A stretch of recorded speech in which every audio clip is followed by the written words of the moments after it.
Brasil vivia há mais de 250 anos a escravidão e estava há mais de 100 da abolição. Os anos se passavam devagar para quem vivia no cativeiro, em condições de trabalho forçado e sob castigos cruéis. E corria rápido para quem queria maximizar lucros com a obra escravizada, em projetos de agricultura, pecuária, mineração e grilagem de terras indígenas. Esse aqui é apenas um trechinho desse livro aqui, o Pretas e Pretos na Literatura de Cordel, que é o nosso assunto do Sessão Leitura de hoje.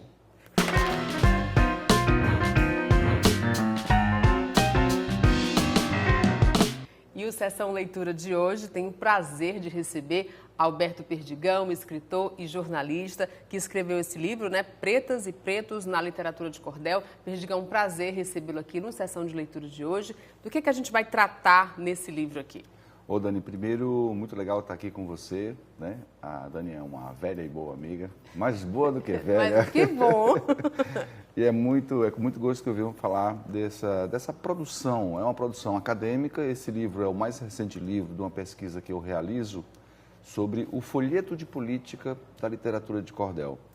Quando eu mergulhei nesse tema, nesse objeto de pesquisa, eu não sabia e vim a saber depois e me encheu de alegria e de responsabilidade também, né? Eu sou o único pesquisador brasileiro a tratar desse assunto, o folheto de política da literatura de cordel. Então, nesse mais recente livro, eu trago uma questão política que talvez seja a maior questão, a mais importante questão política do país, que é como cuidar, tratar, acolher, assegurar a cidadania plena aos seus pretos e pretas, tá? Aos descendentes de um período de 350 anos de escravidão, foi o maior período de escravidão na história da humanidade, e além do mais longevo, o mais recente. Nós fomos o último país a abolir, a encerrar essa crueldade. Então, nós temos hoje uma sociedade, eu estava lendo um texto muito recentemente, que dizia o seguinte, que o maior problema político do Brasil não é a corrupção, como normalmente as pessoas tendem a pensar. A corrupção no sentido mais amplo da palavra, as corrupções, né, que vão lá do processo eleitoral e terminam no último dia de uma gestão pública. Não é. O nosso maior problema é a abolição inconclusa. Então, esse livro, ele traz 10 capítulos, 10 temas diferentes da negritude, que não estão normalmente na mídia tradicional e que a gente vai encontrar lá no folheto da literatura de cordel. Então, esses temas são, por exemplo, alguns. Esse trecho aí, por exemplo, é do capítulo que fala da escravidão. Depois, nós temos a abolição, nós temos racismo, o tema racismo, temos o assassinato da Marielle Franco, né, que é um crime político, de gênero e de raça também. Nós temos os prêmios Nobel da Paz concedidos a negros, pouco se fala disso. As nossas rainhas e princesas negras, que são criações simbólicas, né, em grande medida, mas são criações, existem, são realidade.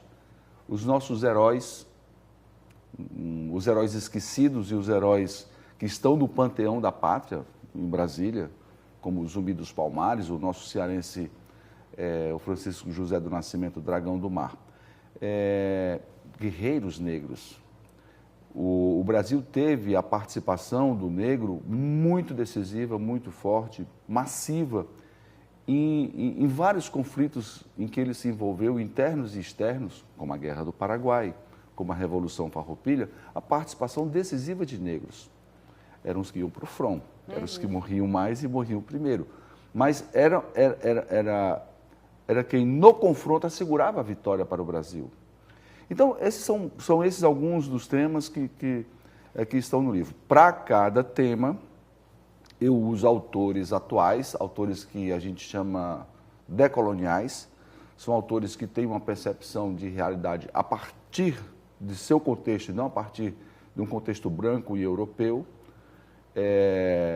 E depois dessa contextualização do tema, eu trago vários trechos de vários folhetos que vão falando sobre aquele tema. E como é que foi esse processo de escrita, de colher material, de pesquisa? Nesse processo você descobriu coisas que não sabia?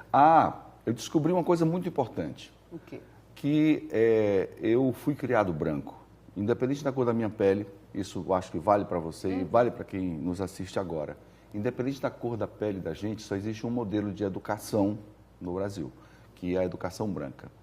Brancos aprendem a ser brancos, pardos aprendem a ser brancos, negros aprendem a ser brancos. O nosso pensamento, ele é todo voltado a enxergar o mundo pelo olhar do branco. Não existe outro modelo. Muito bem. Claro, existem as reações, existe essa compreensão e a prática que vem a partir dessa compreensão. Ok. Então, essa para mim foi a maior descoberta. Uma outra descoberta importante nesse processo, que eu acho que me engrandece como pessoa, sabe, assim, um pouco difícil falar nesses termos, mas é que eu fui a vida inteira racista, né? Eu estou com os autores que consideram ser racista aquela pessoa que não é antirracista. Então, eu como alguém de classe média, nível superior, inclusive com pós-graduação, exercendo funções importantes no jornalismo, eu nunca fui antirracista. Eu tenho essa dívida comigo, com os meus irmãos pretos e pretas, com essa nação. Imagina se todos os jornalistas se descobrissem não antirracistas. Eu acho que a gente poderia ter ali uma força a mais. Assim, tu foi se percebendo ao longo da tua vida que te levou a essa consideração? Olha, é uma cegueira. Nós somos feitos brancos para não enxergar o negro, não é? Para não enxergar uma dívida que o país tem com suas pretas e seus pretos.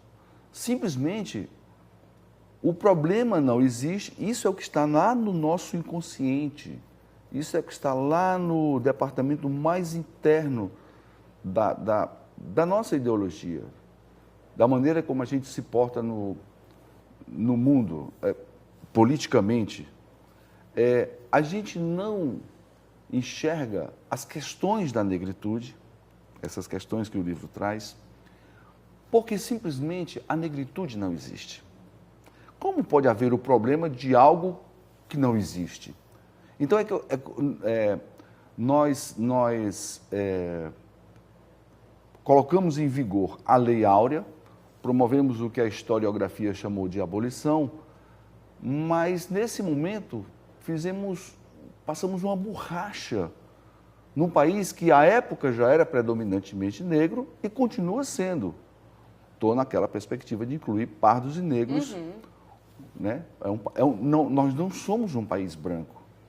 Nós somos um país de pardo a negro, segundo essa contagem, que é um outro assunto do IBGE. Ser pardo não é raça. Ou você é branco ou você é preto. Ou outras raças, né? Existem outras raças, mas efetivamente não há uma raça pardo. Você pode ser mestiço, chamar isso de pardo? Pode, mas isso não é raça. Isso é um escamoteamento, não é? As pessoas podem se sentir. Olha, eu acho que está mudando todo dia e toda hora. Agora eu vejo muitos avanços e muitos retrocessos também, né? Eu acho que por exemplo, o fato de um Congresso não pautar isso com mais desejo, eu acho que isso essa coisa parada, isso é um retrocesso. As igrejas não se envolverem.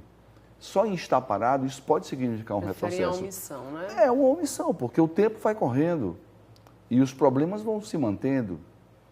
E quando a gente pensa assim, em alguns mecanismos públicos que acabam sendo referendados pelo legislativo, pelo judiciário, por exemplo, as cotas, causa-se uma celeuma no país, porque o país não aceita uma reparação para um segmento pretos e pretas, porque não conseguem ver essas pessoas.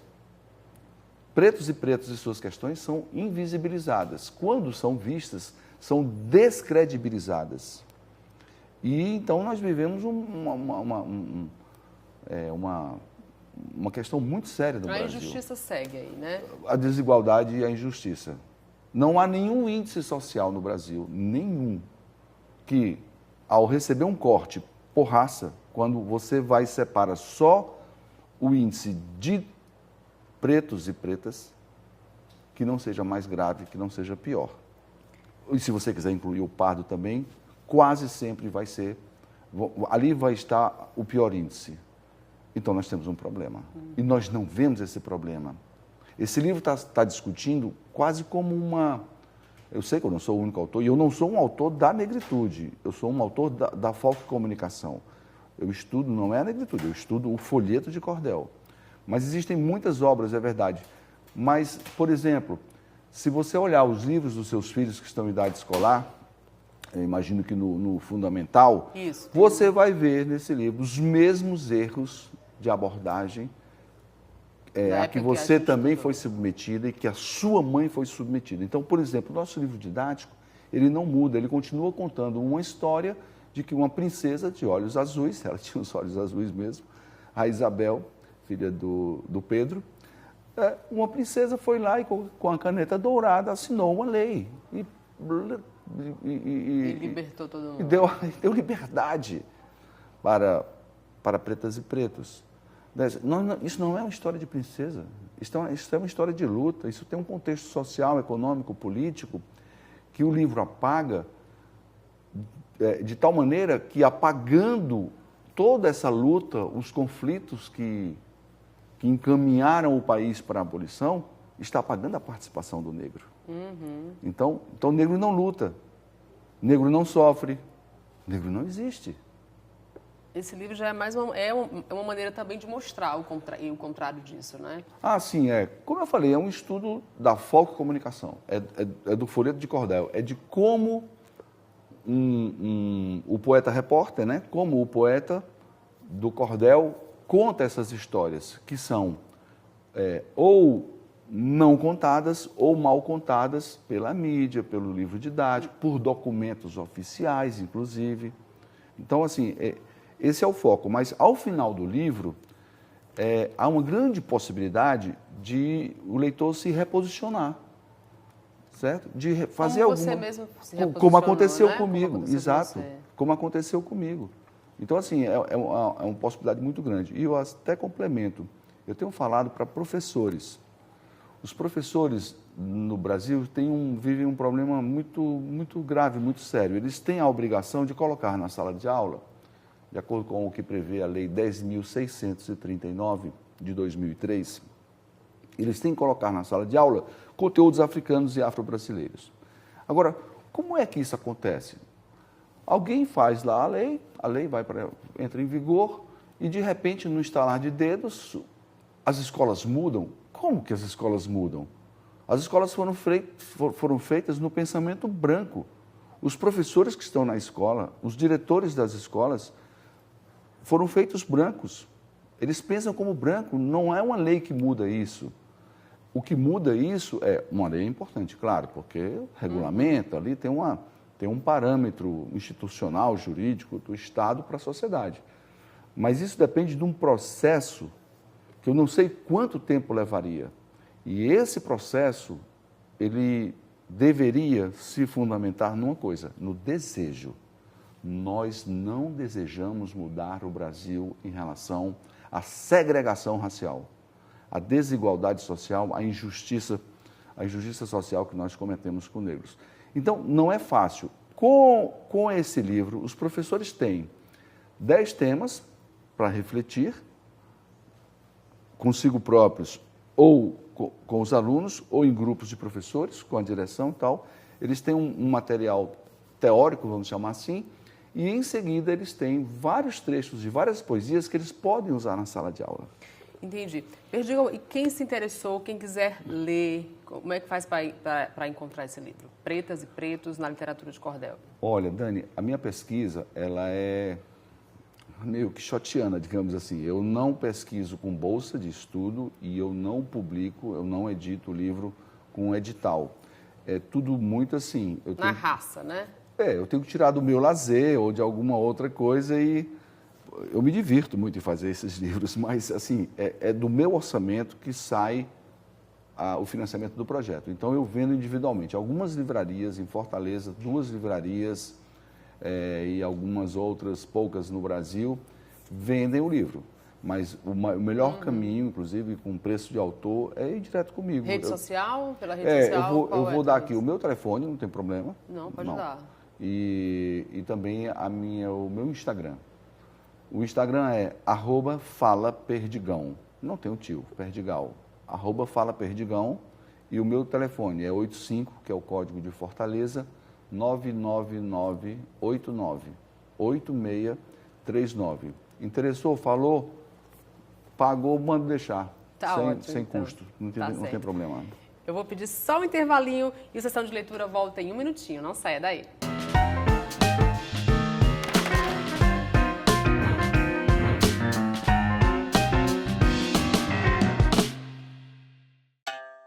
Todo mundo tem um talento especial para ser mesário ou mesária. Você pode ser a comunicativa, o atencioso, a prestativa, o detalhista. É colocando essas habilidades em prática que a gente faz a democracia acontecer. Não desperdice seu talento, seja mesário voluntário. Justiça Eleitoral, a justiça da democracia.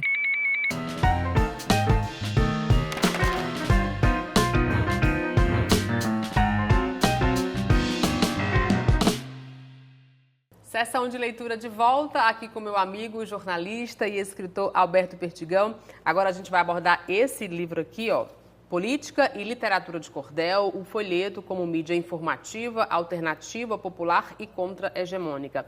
Perdigão, do que esse livro vai tratar? Esse livro, ele coloca uma nova visão para o folheto de política da literatura de cordel. Ele está dizendo que esse folheto é uma mídia informativa, é uma mídia alternativa, popular e contra-hegemônica. Ou seja, é uma mídia impressa diferente das mídias jornal, revista, por exemplo, e de outras mídias também. Esse livro traz essa discussão, é uma discussão teórica, tá? É a primeira obra que trata desse assunto no país e traz uma discussão com 10 capítulos. 2 capítulos, completando os 12, 2 capítulos tratam de como o folheto de cordel narrou a destituição da presidente Dilma. Então, os jornais na época, não sei se você lembra, o telespectador lembra, os jornais, a mídia de uma maneira geral, apresentava uma versão de que estávamos diante de um impeachment. Uhum. Quando a gente ia para a rua, para o bar da esquina, ou para o jantar, para o almoço de domingo na família, havia uma polêmica. Não, é golpe, é impeachment, ficava uma discussão posta. Tá? O folheto de cordel faz essa discussão, que a mídia não fez, tá? Infelizmente não fez. A mídia não acatou a possibilidade de colocar em discussão as 2 perspectivas. Então, em 2 capítulos eu trago, primeiro, como o poeta-repórter narra isso, noticia, entre aspas, tá? Como ele narra isso, e depois eu fui ouvir os poetas-repórteres dessa amostra, desses folhetos, os autores, para eles dizerem como eles se percebem nesse processo, como eles percebem a outra mídia, que é a mídia tradicional, a mídia convencional.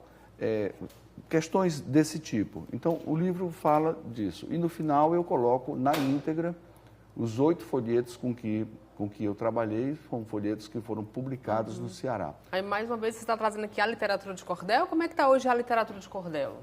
Olha, a literatura de cordel, como tudo na vida,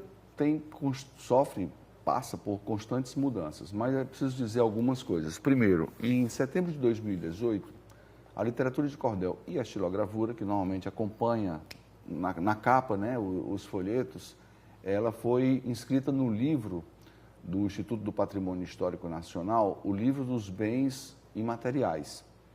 Então, são poucos os bens imateriais que estão inscritos nesse livro. Só os bens de muito valor e depois de um procedimento de muitas comprovações pode entrar nesse livro, tá? Então, por exemplo, o forró entrou há pouco tempo, o acarajé da Bahia, a dança o marabaixo, que é um ritmo lá do Amapá, poucas coisas estão ali nesse livro. Então, de 18 para cá, nós já temos aí 6 anos, tem um tempo, né? Isso deu uma confirmação da importância do cordel como uma manifestação cultural desse país. A outra coisa é que o cordel tem ocupado um espaço muito importante em colocar temas que não estão na mídia tradicional. E a mídia tradicional, convencional, ela está, ao longo desse tempo, eu estou colocando só esses 6 anos, se afastando muito rapidamente dos temas importantes. Eu não sei se você percebe, há uma tendência geral de que TVs, os jornais diminuíram ou acabaram, as TVs elas estão com uma pauta muito policial, pouca discussão, os temas estão mais populares, no sentido de mais triviais. O rádio já não tem aquele mesmo rádio de notícia, serviço, utilidade pública, isso também se perdeu um pouco. Então, o folheto de cordel, esse folheto informativo, tem cumprido um papel muito importante. Né? Se a gente tem lá no extremo a figura de um influenciador, ou influencer, porque também a gente perdeu até a língua para dizer as coisas mais... Se a gente tem lá numa ponta um influenciador que usa mídias digitais conectadas, a gente tem lá na outra ponta um processo artesanal de mídia impressa que também está cumprindo lá o seu papel. Tá? Não existe só uma forma de escrever, não existe só uma forma de ler, não existe só uma forma de compreender. Tá? As pessoas estão no mundo em lugares de fala diferentes, então é preciso que haja formas diferentes de plural, informar, né? É plural, de informar, formas diferentes de se informar e formas diferentes de dialogar. E novos projetos, livros futuros, como é que estão aí? Sim, não, claro, eu não paro, porque eu digo que me diverte muito, isso me nutre muito como jornalista e como pesquisador. Agora eu estou trabalhando 2 pesquisas, eu estou trabalhando o 3º livro dessa série, que é Os Presidentes da República, né? Os Presidentes na Literatura de Cordel. Nesse livro eu vou fazer uma defesa de que o folheto de cordel é um documento histórico valioso, porque ele conta, ele retrata, ele documenta uma forma de pensar, uma forma de estar no mundo, tá? Que os documentos oficiais não dão conta.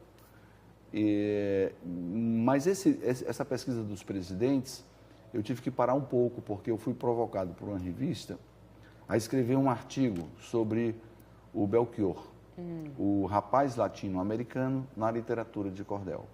O Belchior é um dos artistas brasileiros que já foram bastante retratados em folhetos de cordel. Aí eu topei o desafio. A revista deve publicar brevemente, a Revista Internacional de Foco e Comunicação, uma revista científica muito credenciada, ela deve publicar esse artigo agora, ainda esse ano. Quando eu entrei no tema Belchior, eu encontrei um universo riquíssimo para pesquisa. Aí eu disse, não, eu estou aqui, tenho alguma coisa me chamando aqui e eu vou fazer um livro sobre o Belchior na literatura de cordel. Esse livro está sendo escrito, a pesquisa está andando muito bem. Fiz um esforço enorme para ter uma amostra significativa, consegui 30 folhetos sobre o Belchior. É bastante coisa. Não sei se escreveram 60 ou 90, mas 30 é uma amostra bastante significativa. E esse livro deve estar vindo aí no primeiro semestre do ano que vem. Pois fica aqui o convite, quando estiver pronto, pode trazer para cá, para a sessão de leitura, como dica aí para o nosso telespectador. Perdigão, um prazer recebê-lo aqui, seja sempre muito bem-vindo. Repetindo aí o convite, volte quando lançar o novo livro aí sobre o Belchior, viu? Um prazer demais te reencontrar. Quero deixar parabéns para você que toca esse programa tão bem, né? E para a Câmara. É muito importante que essas TVs estatais, elas caminhem por caminhos diferenciados da TV particular. E falar de literatura, né? De escrita, de leitura, eu acho fundamental, importantíssimo. Nós somos um país que não dá lê. Espaço para quem escreve bem, tem público para tudo, né? Maravilha, muito obrigado. De nada, Perdigão. O Sessão de Leitura de hoje fica por aqui. Muito obrigada pela sua companhia e continue acompanhando a nossa programação. Tchau, tchau.